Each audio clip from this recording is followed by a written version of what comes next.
The joy of jumping into the sea of connectivity where your phone talks to your laptop, which talks to your watch, which sets your air conditioning, was seriously tempered last year when Facebook, yeah, we're on Facebook Live, but when Facebook was outed for sharing user data without people's approval of this. So of course, the head of CES here in Las Vegas, Gary Shapiro, said that Facebook has, quote, poisoned the water when it comes to the public trust. So how do you get that public trust back? Is it the hardware guys? Is it the social media guys? Or is it the people who make the brains of every single thing that is electronic here? That would be where Simon Segars comes in. He is the CEO of ARM, the company that makes the chip architecture that everyone here uses to make their products do what they do. Tell me about what, in the wake of Facebook, came to the forefront of ARM's concepts and theories and ideas. Well, I think what we've seen over the last year is, almost every other day there's some news piece about privacy being eroded, about security issues, whether it's companies being hacked or devices being hacked. And for us, that erodes trust, as you just said. And ultimately, the products that everybody's working so hard to develop here will only get adopted by consumers if they trust them. So for our part, you're asking who's responsible for that. Actually, I think everyone is collectively responsible for that. For our part, we're looking to the future of these devices and thinking about what we need to do in our core technology to provide a foundation of security on which privacy can be built. At CES, before it even started, a day or two ago, Apple almost threw down the privacy gauntlet by putting up this billboard playing on the what happens in Vegas stays in Vegas. Very clever. What happens on your iPhone stays on your iPhone. Me, I personally think that when you poke the eye of a tiger, the tiger may wake up and say, well, let me just prove you wrong. But that said, what do you think about Apple's message? Well, I thought it was a very clever advert, and it really does, bring out this need for privacy, which I think is so important. We're looking at a world which is going to be driven by devices implementing AI. AI is trained by data, and again, for people to trust the devices and get all the benefit that AI is going to bring, we're going to have faith that our privacy is being protected and that data is anonymized as it's used to train these algorithms. I'm not asking you to reveal your trade secrets, but how do you make your chip architecture and your chip designs with that cone of security around it and privacy for people's data and what they're doing on their laptops, on their phones? So it's a never-ending challenge, to be honest. We're looking constantly at how do we keep secrets that need to be stored away and only accessed by one application and only accessed when the user gives permission to it. How do we keep those secrets protected on a chip? So we're developing new IP building blocks that our partners will integrate into their chips, which will ultimately turn up into the products that you see here over the coming years. Okay, will we ever achieve 100% privacy in this interconnected world? I'd like to think that we can. Clearly, when we think about privacy, and especially when we think about security, which is the foundation of that, it's a never-ending challenge. You've got people trying to hack all the time. This time last year, you and I spoke about Spectre and Meltdown, which were new security flaws which nobody had thought about before. So it's a never-ending, constantly changing battle. And as technologists, we've got to think about new solutions to this all the time and get ahead of it. I want to get to 5G, this blazingly fast new network ability for phones and downloads, speed everything up. It's almost like there's this panicked race to get to 5G. AT&T was just outed for putting fake stickers on their phones calling them 5G when the phone hardware is not there yet. Where are we in 5G, and where are you at ARM in 5G? So I think 5G, 2019 is going to be a real pivotal year for 5G. We are going to start to see the first commercial deployments of 5G networks. For consumers, we'll see faster phones, faster download speeds. That's all great, but 5G, there's so much more to it than that. To me, when I think about 5G, it's almost like the transition from 4 to 5 is like going from dial-up to broadband all over again. It's such a foundational technology. It's going to enable much faster response times from the devices that you're using. Can you give me an example? So, when we think about a handset right now, you might access some service, there's a latency. You click, you wait. With 5G, that will happen much faster. So that's going to be great for new use cases in your handset. But when we think about how that's used in enabling robotics, enabling autonomous vehicles, that latency as well as the download speed, both of those are really important.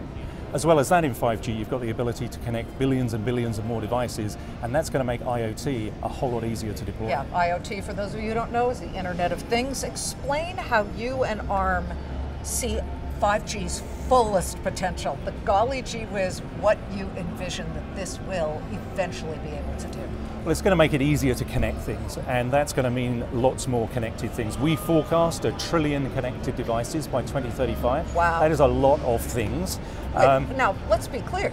We, as in ARM, you say your chip designs will be in 1 trillion different types of devices by 2013. Yeah, I mean, our partners are shipping, order 5 billion per quarter of ARM-based devices. These are going into connected things which are going to create the data that trains these AI algorithms. That's going to be self-reinforcing. We're going to see more and more applications for this as the years go by. I want to get to China. ARM has a Chinese subsidiary. Just to back up, it was SoftBank that bought, I believe, ARM in 2016 for what, 31 billion. They just sold 51% of ARM China for what some say was a bargain price to a group of Chinese investors. How much of that has to do with the US-China trade war right now, making things difficult for chip makers?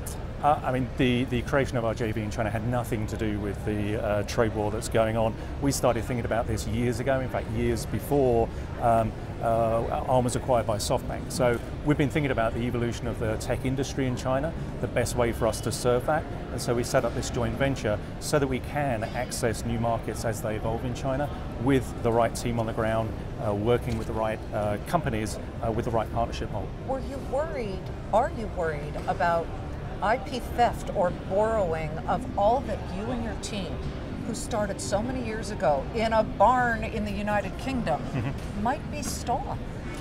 It's something that we've had to worry about through our entire company history. We're an IP company. The IP is all we have, and it is in some ways easy to steal and it's easy to replicate. The JV in China doesn't change the threats that we have around IP theft.